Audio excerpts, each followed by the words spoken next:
And again, I apologies, I keep going back to the same place, but again, as an improviser, when I get up on stage, that is like some people's worst nightmare. You're like on stage without a script, people are looking at you and they're expectant about something. They want to have a good time or they want to laugh. So for some people, that's too big of a risk at all. They would never, ever do that. And my thought about that is great, don't, because we know where our risk line is. But there's some people that think about that idea and they go like, I wonder.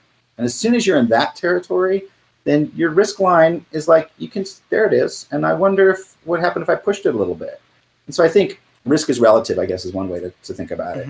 I think there's good risk and bad risk, right? And we all know kind of a bad risk would be just running out into the middle of the street, bad risk. But I'm a big fan of a quote from a guy named Keith Johnstone. And if you're interested in this improv work and you want to dive into it, he is an amazing thought leader in this work. And he's written 2 books.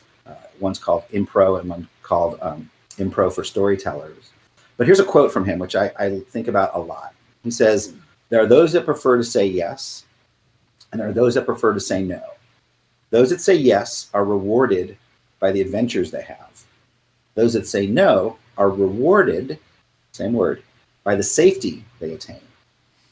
And then he goes on to say there's far more no-sayers in the world than yes-sayers. So again, if you think about that, what he's saying is that taking a risk can lead to adventure. In his idea, yes. And this is where this idea of yes and that comes from the world of improv, kind of has been permeating all sorts of different educational culture and creative culture. That's where that kind of comes from, which is say yes, you get to new things. That's an adventure. You say no, you stay safe, which, by the way, is also valuable. And I'm a big fan of that because there's times to say yes, but man, there's totally times to stay the same. Saying yes gives you change and newness. Saying no keeps things the status quo and the same. And by the way, there's totally appropriate times to do that. There are rewards for both.